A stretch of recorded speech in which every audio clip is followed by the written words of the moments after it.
Most real estate investors are spending $5,000, $10,000, and even $15,000 a month on inbound marketing. That's your PPC, PPL, Meta Facebook ads, and every single one of them are going broke within 12 months. And they're not losing because their market's bad or maybe their offer sucks. It's because they pick the most expensive marketing channels to find motivated sellers when some of the cheapest and most effective marketing strategies are sitting right in front of their face every single day. And after sending over 33,000 cold emails between my own real estate company and our clients with REInbox, I can actually show you what works and what doesn't work. And stay with me because I'm going to show you the math that's going to change the way you look at marketing forever. I'm a real estate investor that's closed over 7 figures in revenue with wholesaling alone.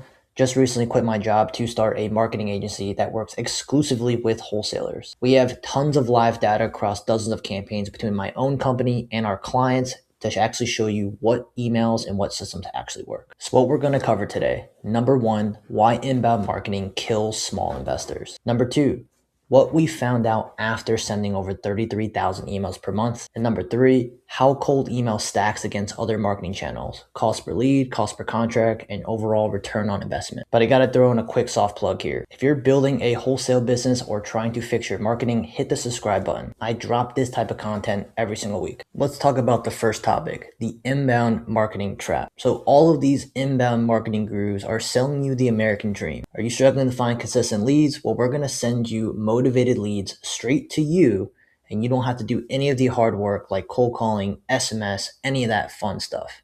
Everything's going to be sent to you and you're going to be talking to only motivated sellers. Sounds sick, right? The gross reality of this is if you're running PPC, you're spending between $100 to $300 per click in any competitive market. If you're running TV ads, it's going to charge you tens of thousands of dollars per month. And then the worst is pay-per-leads, where you're spending up to $300 to $400 per lead. And if anyone has used PPL, all these leads are not motivated. You are chasing these leads just as hard as if you were to do something else. And oh, by the way, these PPL leads are probably half recycled leads that have been sold to dozens of other investors, not just yourself. The next problem with the inbound trap is most investors don't have enough capital to survive at least 3 to 6 months running inbound marketing. If someone is telling you that if you do inbound marketing, it's going to be a cheat code to your business and you're going to close, 3 to 5x on your return on investment. The problem is it takes time. You need to start generating campaigns. It takes a lot of time to ramp up your ad spend. And also there is natural cash conversion cycle issues on the other side.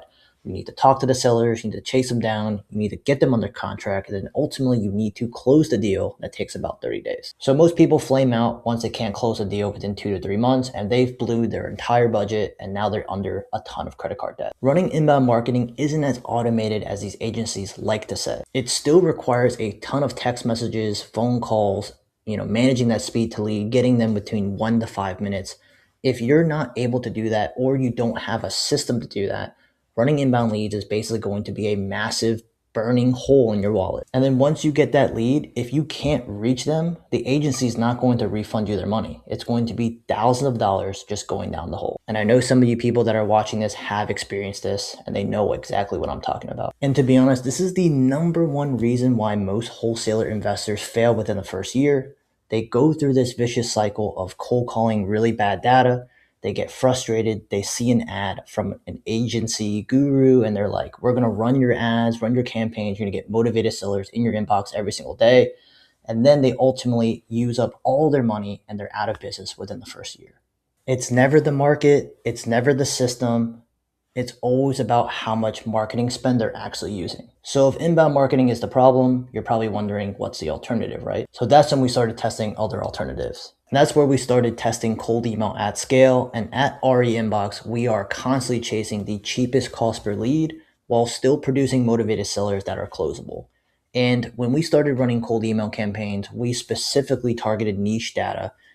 This is any distress list like foreclosure, probate, lease pendants, anything that had a distress signal, because we want to avoid marketing to bulk data at all costs. And this is the type of list that you see on PropStream, batch leads, where you're pulling 10, 20, 30,000 records, absentee owners, all these weird different lead types that actually don't produce results. Now, all the different skeptics will argue that email marketing leads are not going to be as motivated as a Google PPC lead, right? And honestly, I call bullshit. What we've actually found is if you market to the right people, i.e. distressed properties, the motivation is the same.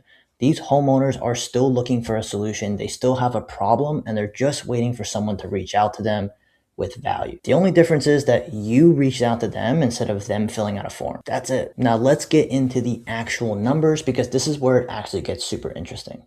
So 33,000 emails per month across our own business and client campaigns. This is live, real data, and I'm going to show you guys some real case studies.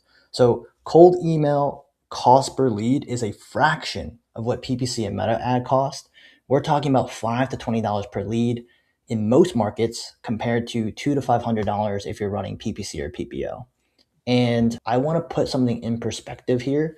So this campaign specifically, we sent 7,400 emails with a 75% open rate. We don't track click rates. I'll tell you guys in a second. And then almost a 4% reply rate with 19 interested sellers. So this is a foreclosure campaign specifically, as you can see down here. We are only emailing foreclosures in this sequence.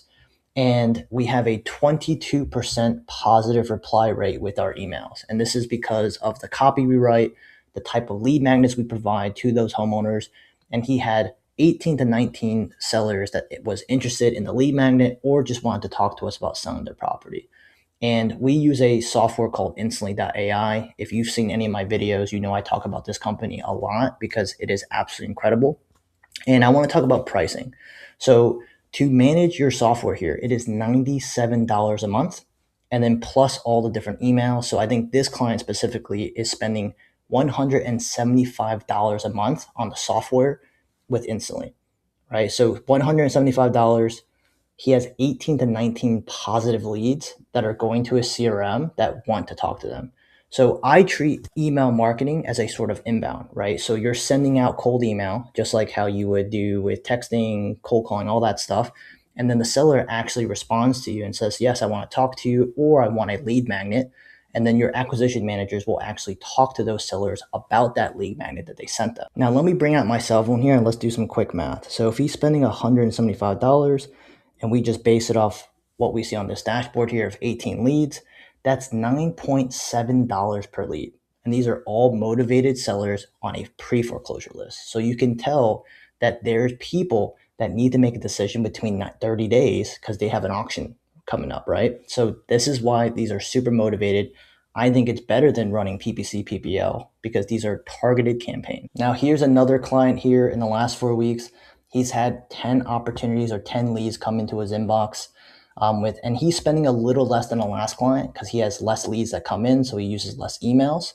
So he does about $125 in marketing spend between his mailbox management and his software. And if you look at over the last 90 days, he's had 32 motivated sellers come through. And if I'm doing the math correctly, it's well below $500. Yeah, he spent about $375 with the software and email for 3 months. He's had 32 leads and he's closed 5 deals with $72,000 of gross revenue. So I don't know where else you can find these type of numbers other than cold email. You're never going to find that with inbound marketing. This is just a way more sustainable model. Basically, how I look at cold email marketing is it's a supplement to what I'm doing on a day-to-day basis. So our team still does a ton of cold calling. Our team still does a ton of text messaging, but the email marketing brings in the highest ROI. And with that high ROI, it basically funds my entire wholesale business now. It funds all of my marketing with just straight profit dollars. And that's how I want you guys to look at it.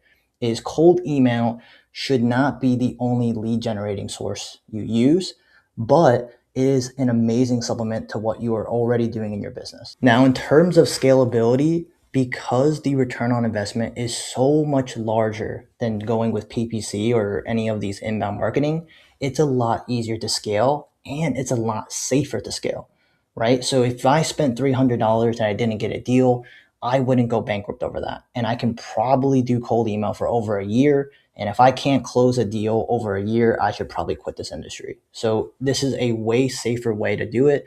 And the easiest way to do it is if you're spending $150 a month in one market all you would have to do is acquire the data for a second or third market and literally buy more mailboxes and do the same campaigns over and over again. You can increase the volume 10x compared to the amount that you would have to spend with running more ads. So let's break down some global sending standards so you guys understand the KPIs and how to track what's working and what's not. One of the most important things with cold email is how you set up your infrastructure, right? It's how I've done my cold calling trainings, all my SMS trainings. You don't want to send 1,000 emails with one email box, right? That's going to go straight to spam. And I'm sure some of you guys have watched some other YouTubers on Instagram or whatever talk about using your Gmail account. I'm telling you right now, do not use your Gmail account. It's not going to work. It's going to work maybe for the first month, and then your email is literally just going to go straight to spam once Google Postmaster realizes that you're just robo sending everything. So just make sure you understand that. How we usually like to do it is we like to have one domain per 5 email boxes. So what does that mean? So I would buy a new domain, and then in that domain, I would create 5 separate email accounts for each domain. Then I would only send my target amount, which is 30 emails per inbox. So what does that mean? Every single day, I would be sending 150 emails per day throughout those 5 email boxes with that one domain. And how do you scale that? So if you were going to scale to more emails per day, you would have to buy more domains and more email boxes. And that's where most of your costs are going to be. Because if you're buying Google Gmail accounts, it's usually going to cost between $5 to $6 per mailbox, but that's how you scale your cold email. It's not sending more emails per mailbox, it's spreading out your mailboxes and domains. So we write specific copy, specific lead magnets. Everything is unique to whatever lead type we're talking to.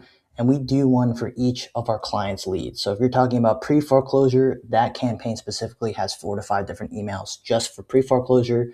And then we talk about probate, divorce, lease pendants. We're very specific with who we talk to, because that is the number one way to avoid being marked as spam, is that you're not just blasting offers, you are offering some sort of value proposition to get the seller to reply to you, right? Because ultimately with cold email, open rates are cool and everything, but replies actually tells the internet that you're a real person, that you're providing some sort of value, and you're not some scam marketer that's doing robo emails.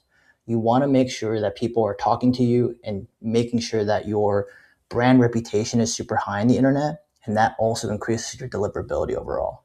So make sure you're doing very personalized stuff and you're providing some sort of lead magnet. For instance, in our company, we like to provide guides, right? So if you're going through a divorce, we make recommendations in our local market, which attorneys we work with, which closing title companies we work with.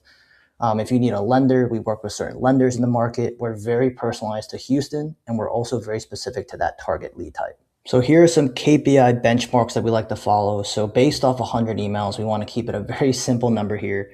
Based off 100 emails, we want to make sure that we're trying to get over a 30% open rate. So with cold email, 30% open rate is super, super good. That's the industry standard. As you can see, some of my clients are getting 75%, 50% open rates, especially with foreclosures because of our subject lines. And we'll talk about how your KPIs kind of reflect what issues you're probably seeing with your emails. Overall, it's nice to get a 10% reply rate. And out of those leads that reply, 3% of your leads are engaged. So when we say engaged leads, those are people that are talking to you positively. They want to book a call, or maybe they're just simply asking you for your lead magnet.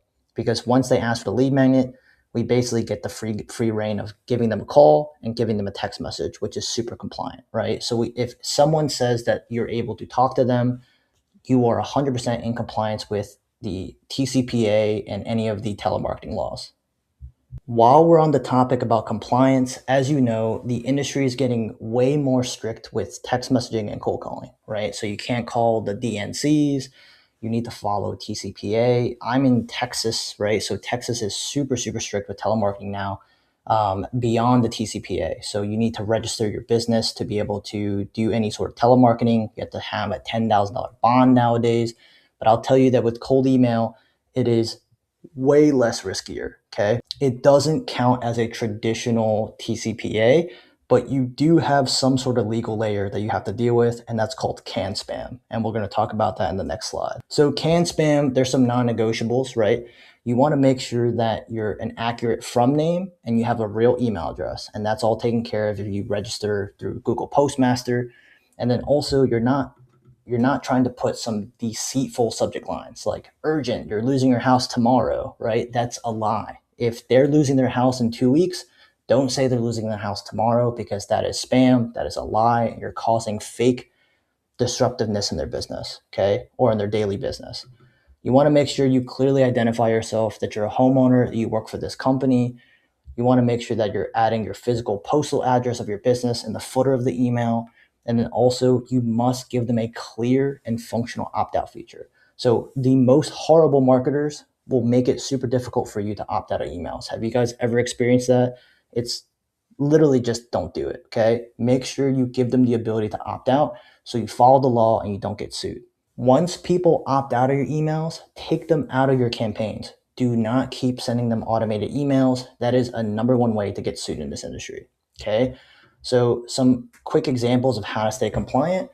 Don't say that you're guaranteed that you can stop their foreclosure, because that is not a promise you can keep. So any type of promise you make, you must be able to back that up. Okay, you cannot lie about certain things just to get them to respond. You don't want to fake urgency. So we kind of talked about that earlier. You don't want to say that the auction is tomorrow at 9 if it's in like 3 weeks, right? Don't say that you have a buyer ready right now if you truly don't. Now, if you do, you can kind of say that we don't have that in our copy personally, but just don't lie about that. Also, don't put any weird stories that you can't back up. Like, don't say you can close in 3 days if you need to get a hard money lender, which takes, 21 to 30 days, right? So you don't want to give a false perception that you're not honest. Basically, the golden rule, guys, is truthful claims only, okay? If you wouldn't say it to their face in court, don't put it inside your email. And that's pretty much the golden rule. If you follow that, you're going to be okay. So a lot of people like to talk about tracking KPIs, and it's super important, but nobody really tells you like why KPIs are so important. So we're going to talk about how different KPIs and what their numbers like actually affect like what's wrong with your email campaigns, and ultimately allow you to test and fix certain things and hopefully repair whatever is causing issues within your pipeline. So if we start with deliverability percentage, that's the ability to actually send emails. So if I hit the send button, how many of my emails are actually hitting the seller's inbox? And if you're going under 95% deliverability rate, that's usually means that your domain or your inbox health is going down. So if you use a company like Instantly, it actually tracks your percentage health based off the amount of emails you send and also the amount of people reporting you as spam. So you always want to check if your deliverability rate is down, is you want to check your DNS, right? You want to go on your domain website and see like what the DNS says. You want to reduce the amount of volume you're sending with your emails, and then you want to re-warm up your campaigns. If you go on Google Postmaster, you can actually pay for this to kind of see if your domains are getting blacklisted or not. If that's the case, you have to shut down that domain, buy a new one, and then re-warm up a bunch of mailboxes. So that's like an automatic business killer. So you want to make sure that you have spare domains that are warmed up just in case something gets blacklisted, okay? If your open rate percentage is less than 30%, that usually means one, your deliverability is bad, right? So you want to make sure the first thing is the most important, that your emails are actually sending.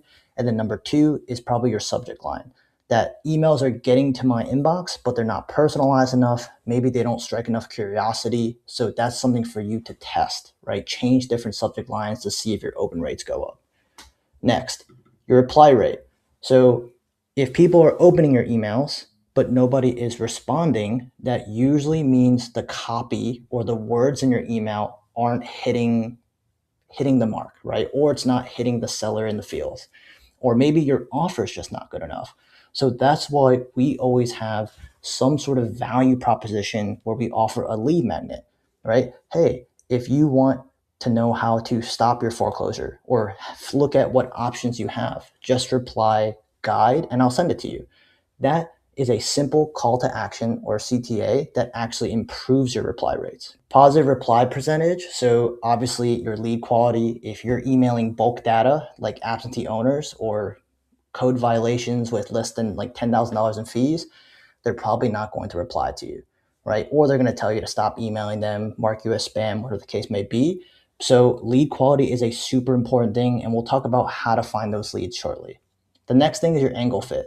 So you may have a foreclosure lead that wants to sell their property, but maybe what you're offering in that email isn't good and they don't want it and they think you're a spammer. So an example of an angle fit is if I'm going through foreclosure and I get an email from a basic wholesaler that says, will you sell your property at 50% of the value because of your foreclosure? I'm probably going to get super mad and mark you as spam. Versus I get an email saying, hey, I see that you have an auction in a few weeks. I have a free guide that just walks you through potential different options on how to help you in your situation. We're personally home buyers in the area, but we want to make sure that selling your home to an investor is the best option for you. Like way better messaging, way better angle. You're probably going to get way more favorable emails back versus the first guy that's just offering them blindly. And then these are just generic sales stuff, right? Unsubscribe, spam complaints. You always want to keep this super low. And then obviously you're tracking your book calls to see how effective your campaigns are. And then obviously you want to see how much money you're making with deals closed. And that's how you kind of track your return on investment overall. So if you guys ever watch any of my content, you know I love talking about niche data or distressed properties because it is the most effective lead where most of them have to make a decision within a short time period. And then also, if you're super tight on cash, there's so many different ways to get this data for free, depending on your market, right? So how to define your bullseye owner? You want to obviously target geography criteria, right? Target zip codes, target counties, right? Where you can find and close deals. I'm personally in Harris County in Houston because it is a dope market. And then obviously what type of property types. Some people are land investors only. Some people only like single families, and some people like multifamilies. But if you're wholesaling, it's most likely going to be a single family property. What we like to do is ownership, right? 5+ years or more. And because that means more equity, more motivation, and more meat on the bone for a wholesale assignment fee. If you're doing pre-foreclosure with low equity, you're going to deal with a lot of short sales. You're going to deal with a lot of upside down properties, and those are way harder to deal with and also take a little bit more technical skill.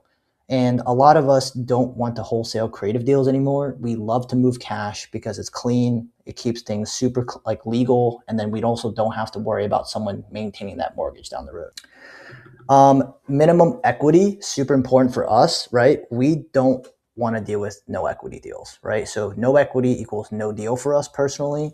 We used to do a ton of creative deals, but there's a ton of legal stuff that's been going on with subject to and other things like that. So we like as much equity as possible so we can give them a cash offer so they walk away with money and walk away. These are different distress types. You already know the typical pre-foreclosures, tax delinquents, probates, code violations, absentee owner. That's a little weaker, but there's a ton of different ways to do it. And then we also use AI like Claude or ChatGPT to actually rank and prioritize leads for us before we dump it into our CRM or Instantly AI. If you guys don't know how to find this data, there are 3 different main ways to do it, right? Number 1 is free or cheap, right? Because you still have to pay money for skip tracing. And that's what we call like the elbow grease. So this is where you're going to the county record assessors. This is where you're going to the county websites, like Harris County has everything digitally on their website. And then also you're combing through Facebook groups and other directories, right? So this is the type of stuff where you're actually manually doing the list or have a VA do it. And then you have to take that list and you want to skip trace. Once you skip trace all that stuff, then you're going to do the actual marketing or emailing. Next, when you have a little bit of money and you don't want to waste a lot of time, there's the data broker. So if you guys ever heard me talk about it, I use a company called the Data Syndicate. Basically, they send me pre-foreclosure, divorce, lease pendants leads every single day. They have a whole entire team that's going through all the county records and assessors. They're getting the data, they're skip tracing it for me, and then they organize everything by email, phone numbers, mailing addresses if I want a direct mail.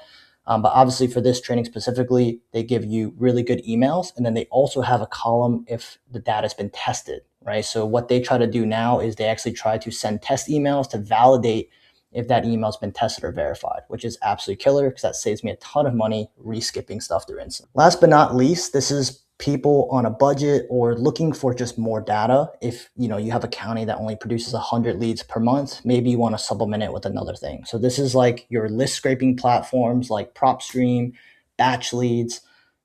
Most of these softwares cost about $99 a month. But remember, if you're paying for $99 a month data, that means other people have it, like probably thousands of people are using the same data. So it's super more competitive.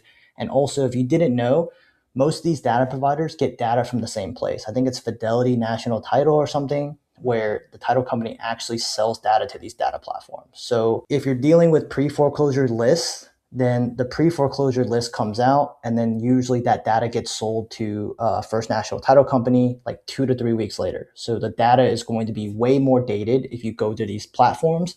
Not saying you can't do deals with them. I'm just saying it's not the most effective.